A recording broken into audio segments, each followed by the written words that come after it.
Hello students, आइए अपना jurisprudence का लेक्चर स्टार्ट करते हैं। जूरिस्प्रूडेंस यानी कि विधि शास्त्र का ये हमारा फर्स्ट लेक्चर है। तो देखते हैं हम इसको क्वेश्चन आंसर के फॉर्म में किस तरीके से पढ़ते हैं। तो सबसे पहले हम देखते हैं कि क्वेश्चन एग्जाम में किस तरीके से पूछा जाता है। क्वेश्चन अगर मैं हिंदी की बात करूं तो हिंदी में इस तरीके से पूछा जाता है, विधि शास्त्र को परिभाषित कीजिए तथा इसकी प्रकृति, क्षेत्र, विषय सामग्री एवं महत्व को ये कई बार कानून की आंख के नाम से भी पूछ लेते हैं, बताइए। और इंग्लिश में इस तरीके से पूछते हैं, define jurisprudence and state it's nature, scope, subject matter along with importance, यानी कि आई ऑफ लॉ। यहाँ पे भी सेम है। तो अगर इस तरीके से क्वेश्चन पूछा जाता है तो आपको आंसर जो है वो किस तरीके से फ्रेम करना है ये देख लेते हैं। आपको अपने आंसर में इस तरीके से सिनॉप्सिस बना के डालना है। सिनॉप्सिस का पहला पॉइंट हमारा रहेगा इंट्रोडक्शन यानी कि परिचय। सेकंड पॉइंट हमारा रहेगा मीनिंग एंड डेफिनेशंस, अर्थ एवं परिभाषाएं। थर्ड पॉइंट हमारा रहेगा नेचर यानी कि प्रकृति। फोर्थ पॉइंट हमारा रहेगा क्षेत्र यानी कि स्कोप। फिफ्थ पॉइंट हमारा रहेगा सब्जेक्ट मैटर यानी कि विषय सामग्री। और लास्ट में हम लिखेंगे इसकी इंपॉर्टेंस यानी कि जिसको आई ऑफ लॉ भी बोला जाता है, यानी कि महत्व या कानून की आंख। तो ये थी हमारी सिनॉप्सिस। अब हम इसके हिसाब से अपना आंसर कंप्लीट करेंगे। तो आइए अब हम पढ़ते हैं इंट्रोडक्शन। इंट्रोडक्शन की अगर मैं बात करूं तो यहाँ पे जो विधि शास्त्र या जूरिस्प्रूडेंस या न्याय शास्त्र जो सब्जेक्ट है, इसको अलग अलग थिंकर्स भी बोल सकते हैं, फिलोसोफर भी बोल सकते हैं, जूरिस्ट भी बोल सकते हैं, न्याय शास्त्री भी बोल सकते हैं, या न्यायविद भी बोल सकते हैं, या विधि शास्त्री भी बोल सकते हैं। इनने अपने अपने हिसाब से जो जूरिस्प्रूडेंस शब्द है इसको डिफाइन किया है, बताया है। तो कुल मिला के बात ये है, ये लोग यहाँ ये बताना चाह रहे हैं, ये बोलना चाह रहे हैं कि जूरिस्प्रूडेंस में जो है वो लॉ की स्टडी होती है कि लॉ क्या है, लॉ कैसा होना चाहिए। जब हम इस तरह की बात पढ़ते हैं तो वो काय में कवर होता है, जूरिस्प्रूडेंस में। तो आइए देखते हैं इसका प्रॉपर वे में जो आंसर है वो क्या बनता है। तो अगर आप यहाँ पे देखेंगे तो जो विधि शास्त्र शब्द की जो उत्पत्ति हुई है, दो लैटिन शब्दों के योग से हुई है। उत्पत्ति का मतलब होता है ओरिजिन। लेटिन वर्ड से जूरिस्प्रूडेंस शब्द की ओरिजिन हुई है। तो जिसमें फर्स्ट आपको दिख रहा है जूरिस और सेकंड जो है वो प्रूडेंशिया। तो यहाँ पे जूरिस का मतलब होता है इंग्लिश में लॉ और प्रूडेंशिया का अर्थ होता है नॉलेज। तो इस तरीके से जो जूरिस्प्रूडेंस वर्ड है इसका अर्थ हुआ knowledge of law. Knowledge of law यानी कि हिंदी में अगर मैं बोलूँगी तो हम इसको क्या बोलते हैं, विधि का विज्ञान या विधि का ज्ञान कहते हैं। क्या बोलते हैं, विधि का ज्ञान। आई बात समझ में। तो जूरिस्प्रूडेंस जो है एक लेटिन वर्ड से बना है, जूरिस्प्रूडेंसिया से, जिसका मतलब होता है विधि का ज्ञान या नॉलेज ऑफ लॉ। ठीक है। और ये एक डेवलपिंग सब्जेक्ट है।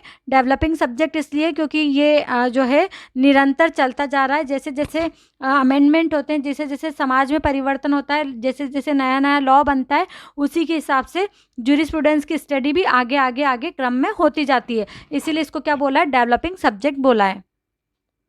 तो चलिए बात करते हैं हम अर्थ एवं परिभाषाओं की, मीनिंग एंड डेफिनेशन की। तो इसका जो मीनिंग है, जूरिस्प्रूडेंस यानी विधि शास्त्र का जो मीनिंग है वो हमको ऑक्सफोर्ड डिक्शनरी के हिसाब से समझाया गया है। तो मैंने ऑक्सफोर्ड डिक्शनरी की डेफिनेशन ली है। ऑक्सफोर्ड डिक्शनरी में कहा गया है, jurisprudence mean sequential and systematic knowledge of law. Focus करिएगा इस बात पे, एक ही लाइन में जो है इसका मीनिंग छुपा हुआ है कि जो जूरिस्प्रूडेंस है, विधि शास्त्र है, वो क्या है, सिक्वेंशियल। सिक्वेंशियल का मतलब होता है क्रमबद्ध, एंड सिस्टमेटिक, सिस्टमेटिक का मतलब होता है व्यवस्थित। नॉलेज ऑफ लॉ मतलब विधि का ज्ञान है। तो जूरिस्प्रूडेंस एक लाइन में अगर मैं बात बोलूं तो कानून का क्रमबद्ध और व्यवस्थित ज्ञान कहलाता है। ठीक है। और इसको हम क्या बोल सकते हैं, साइंस ऑफ ह्यूमन लॉ भी बोल सकते हैं। साइंस ऑफ ह्यूमन लॉ मतलब मानवीय विधि का विज्ञान भी कह सकते हैं, क्योंकि इसमें जो सारी बातें हैं वो सोसाइटी और मनुष्य से रिलेटेड है। जितना भी लॉ बनता है वो सब किसके लिए बनता है, सोसाइटी के लिए बनता है। और सोसाइटी में हम लोग रहते हैं और हम जो है वो किस तरीके से प्रॉपर वे में काम करें, किस तरीके से प्रॉपर वे में अपनी सोसाइटी जो है वो चले, इसीलिए क्या बनाया जाता है, लॉ बनाया जाता है। तो इनका कहना यही है कि हम इस सब्जेक्ट में इन्हीं सब बातों को पढ़ते हैं, इन्हीं सब चीज़ों को पढ़ते हैं। तो आइए अब हम देखते हैं इसकी प्रॉपर डेफिनेशन क्या क्या है। इनकी डेफिनेशन, तो सबसे पहले हम ग्रे की डेफिनेशन पढ़ रहे हैं। ग्रे ने जूरिस्प्रूडेंस को इस प्रकार से डिफाइन किया है, उनने परिभाषा दी है, jurisprudence is the science of law. एक बात इनने बोली कि जो जूरिस्प्रूडेंस है, विधि शास्त्र है, वो क्या है, विधि का विज्ञान है। दूसरी साइड अगर अपन बात करें कीटन की डेफिनेशन की, तो the study of general principles of law. इनने क्या बोला है कि हम जूरिस्प्रूडेंस में किस चीज़ की स्टडी करते हैं, किस चीज़ को पढ़ते हैं, जो जनरल प्रिंसिपल्स होते हैं, सामान्य सिद्धांत होते हैं, उनका अध्ययन करते हैं। अगली जो हमारी डेफिनेशन है वो है ऑस्टिन की डेफिनेशन। ऑस्टिन महोदय का जूरिस्प्रूडेंस के बारे में कहना है, jurisprudence is the philosophy of positive law. इनने बहुत अच्छी बात बोली है कि जो जूरिस्प्रूडेंस है, चूंकि ये थिंकर है, फिलोसोफर है, तो इनने अपने हिसाब से उसको बताया है। तो उनने बोला है फिलॉसफी ऑफ पॉजिटिव लॉ। तो पॉजिटिव लॉ का मतलब क्या होता है, पॉजिटिव लॉ का मतलब होता है जब कोई अथॉरिटी, किसी नेशन की, किसी देश की या किसी स्टेट की अथॉरिटी जब कोई लॉ बनाती है अपने नागरिकों के लिए, तो वो जो लॉ है, वो जो विधि, वो जो कानून है, वो कहलाता है पॉजिटिव लॉ। तो यही बात किसने बोली है, ऑस्टिन ने बोली है। ऑस्टिन की जो डेफिनेशन है इंपॉर्टेंट डेफिनेशन है। उसके बाद अगर आप देखेंगे यहाँ पे तो हॉलैंड की डेफिनेशन आएगी। हॉलैंड की डेफिनेशन भी इंपॉर्टेंट है। हॉलैंड ने क्या बोला है, formal science of positive law कहा है इसको। Formal science of positive law यानी कि वास्तविक विधि का औपचारिक विज्ञान। अगली जो डेफिनेशन है वो सैलमन की डेफिनेशन है, यानी कि सामंड की परिभाषा है। सामंड ने इसको इस प्रकार से डिफाइन किया है, साइंस ऑफ सिविल लॉ, कि जूरिस्प्रूडेंस जो है वो साइंस है, लेकिन कैसा, सिविल लॉ का जो साइंस है। अगली जो डेफिनेशन है वो क्या है, रॉस्को पाउंड की डेफिनेशन है। रॉस्को पाउंड ने इसको किस प्रकार से डिफाइन किया है, science of social engineering. Roscoe pound ने इसको सोशल इंजीनियरिंग का साइंस कहा है। जिस तरीके से इंजीनियरिंग में मशीनों का काम किया जाता है, मशीन से रिलेटेड बातें होती है, उसके पार्ट्स, उसके कलपुर्जे, तो सेम यही चीज़ जो है जूरिस्प्रूडेंस के लिए किसने कही है, रॉस्को पाउंड ने कही है। तो ये अलग अलग थिंकर्स की जो है डेफिनेशन है, जिनने अपने हिसाब से जूरिस्प्रूडेंस को क्या किया है, डिफाइन किया है। आप देखेंगे सबकी डेफिनेशन में एक ही कॉमन वर्ड है, वो कॉमन वर्ड है साइंस। सबने कहीं ना कहीं साइंस वर्ड का यूज़ किया है और उसके साथ आगे थोड़ा बहुत चेंज करके अपनी डेफिनेशन को बताया है। तो आई होप आप लोगों को डेफिनेशन समझ में आई होगी। हम पढ़ते हैं इसके नेचर के बारे में। तो कोई भी सब्जेक्ट होता है, उस सब्जेक्ट का अपना एक पर्टिकुलर नेचर होता है, उसके हिसाब से उसकी स्टडी होती है। तो जूरिस्प्रूडेंस के नेचर के अगर मैं बात करूं तो यहाँ पे कहा गया है, jurisprudence analyse the essential principles and elements of law. Jurisprudence के अंतर्गत हम एनालिसिस करते हैं, उसमें एनालाइज किया जाता है essential principles and elements of law, के लॉ के क्या क्या एसेंशियल प्रिंसिपल्स होते हैं, क्या क्या होने चाहिए और क्या क्या तत्व जो है, एलिमेंट्स जो है इसमें शामिल किए जाने चाहिए। तो यहाँ पे सबसे इम्पोर्टेंट बात जो आती है नेचर में, अगली वो आती है, इट इज़ नॉट इनेक्टेड और कोडिफाइड। तो जूरिस्प्रूडेंस जो सब्जेक्ट है, इसका नेचर ऐसा है कि ये ना तो इनेक्टेड लॉ है और ना ही कोडिफाइड लॉ है। इनेक्टेड का मतलब होता है कि ना तो इसको क्या किया है, लागू किया गया है, और ना ही इसको संहिताबद्ध, कोडिफाइड यानी कि संहिताबद्ध, ना ही इसको संहिताबद्ध किया है। जैसे आईपीसी, सीआरपीसी, आपका एविडेंस, आपका कॉन्ट्रैक्ट, तो ये जो सारे एक्ट जितने भी हैं, ये सब इनेक्टेड लॉ हैं और ये साथ ही साथ ये कोडिफाइड भी है। तो जूरिस्प्रूडेंस ना ही इनेक्टेड है, आपको यहाँ पे कोई डेट नहीं बताइए कि जूरिस्प्रूडेंस जो है इस डेट से एप्लीकेबल हुआ या इस डेट को एप्लीकेबल हुआ था, ऐसा यहाँ पे कुछ नहीं है। तो ये इनेक्टेड भी नहीं है इन नेचर, और ये कोडिफाइड यानी कि संहिताबद्ध भी नहीं है। मतलब जो आईपीसी में जैसे क्राइम से रिलेटेड सारी चीज़ों को एक जगह ला के कोडिफाइड कर दिया है, तो वैसा भी इस सब्जेक्ट में नहीं है। अगली अगर मैं बात करूं इसी के नेचर में, तो बताया है jurisprudence is a different subject. Jurisprudence जो है वो डिफरेंट यानी कि अलग सब्जेक्ट है, अलग विषय।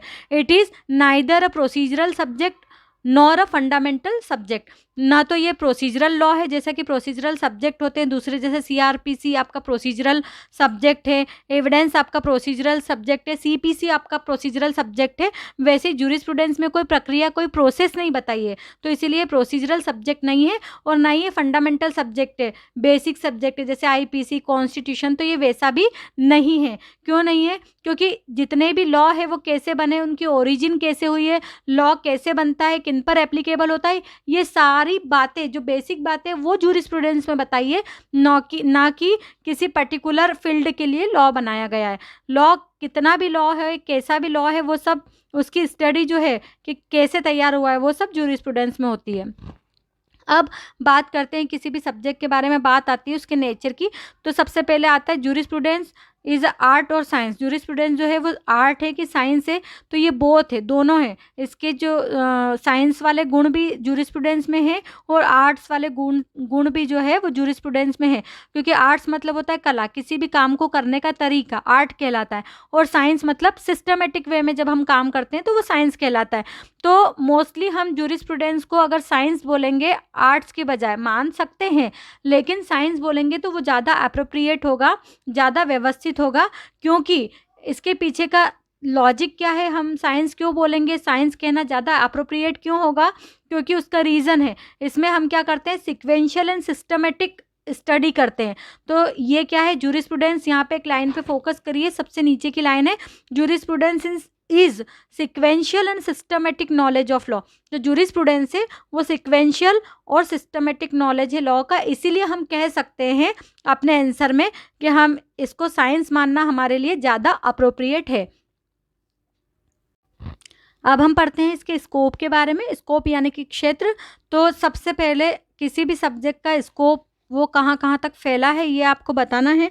तो कहाँ कहाँ तक फैला है, तो according to Justice P B Mukherjee ने इसके स्कोप के बारे में बताया, डिफाइन किया है। उनने बोला है jurisprudence is both an intellectual and idealistic abstraction as well as behavioural study of man in society. मतलब जो जूरिस्प्रूडेंस है वो बौद्धिक और आदर्शवादी अमूर्तता के साथ साथ, इंटेलेक्चुअल मतलब बौद्धिक और आइडियलिस्टिक मतलब आदर्शवादी, अमूर्तता एब्स्ट्रैक्शन है ना, इसके साथ साथ मनुष्य का व्यवहारिक अध्ययन दोनों है। मतलब इसमें मनुष्य से रिलेटेड जो है, उसकी बुद्धि से रिलेटेड, आइडियोलॉजी से रिलेटेड, और जो अमूर्त बातें हैं उन सब से रिलेटेड चीज़ों की स्टडी काय में होती है, जूरिस्प्रूडेंस में होती है। आगे अगर आप देखेंगे तो it includes ideas of political, social, economic और कल्चर। तो इसमें किस किस चीज़ के आइडिया शामिल है, इसमें हम राजनीतिक, आर्थिक और सामाजिक संस्कृति के आइडिया यानी कि विचारों को भी शामिल करते हैं। क्योंकि जब हम कोई भी लॉ बनाते हैं तो उनमें सारे फैक्टर्स को भी इंक्लूड किया जाता है कि इसका सोसाइटी पे इन सब फैक्टर्स के साथ क्या इफेक्ट पड़ेगा।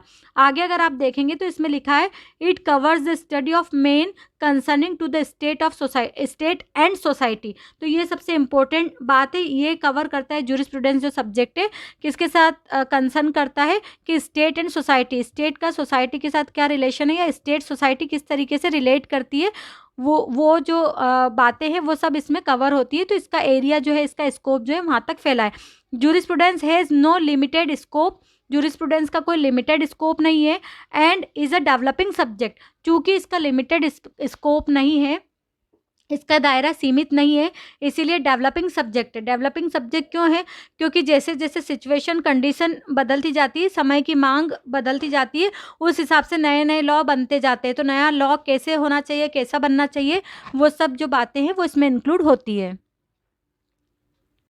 तो आइए देखते हैं यूटिलिटी एंड इम्पोर्टेंस, उपयोगिता और महत्व। तो इसको आई ऑफ लॉ भी कहा है। तो सबसे पहला पॉइंट यही देखते हैं हम कि इसको आई ऑफ लॉ क्यों कहा है। तो who said that jurisprudence is the I of law. सबसे पहली बात तो ये कहा किसने है, तो प्रोफेसर लॉस्की ने ये कहा है। जूरिस्प्रूडेंस को विधि की आंख प्रोफेसर लॉस्की ने कहा है। वो उनने इसलिए कहा है ऐसा क्योंकि जिस तरीके से हमारे पूरे शरीर में आँखों का बहुत ज़्यादा महत्व है, आँखों से ही हम सब कुछ देख सकते हैं और देखने के बाद क्या परिणाम हमारे सामने आते हैं वो सब चीज़ें हम आँखों के द्वारा करते हैं। सेम अगर आपको कानून पूरा देखना है, कानून क्या है, कानून कैसा है, इसको कैसा होना चाहिए, सोसाइटी के लिए और कैसे कानून बनाने की ज़रूरत है, ये सब चीज़ें अगर अपन को देखना है, समझना है, तो हमको किसकी स्टडी करनी पड़ती है, जूरिस्प्रूडेंस यानी कि विधि शास्त्र की स्टडी करनी पड़ती है। इसलिए उनने क्या बोला है, इसको आई ऑफ लॉ। तो अब देखते हैं इसके आगे के इम्पोर्टेंट पॉइंट्स क्या क्या है। तो सबसे पहले देखेंगे तो it help us to become more practical. ये हमको बहुत ज़्यादा जो है और ज़्यादा व्यवहारिक बनाने में मदद करता है। जब हम जूरिस्प्रूडेंस की स्टडी करते हैं तो हम लीगल एस्पेक्ट पे सोचते हैं, लॉ के पॉइंट ऑफ व्यू से सोचते हैं। इसीलिए सेकंड पॉइंट है व्हाट इज़ लॉ। ये तो सभी जानते हैं और ये सभी जानना चाहते हैं कि व्हाट इज़ लॉ, कानून क्या है, ये सबको पता है। But we know this but how it should be. पर हमको ये जानना है कि ये कैसा होना चाहिए, है ना।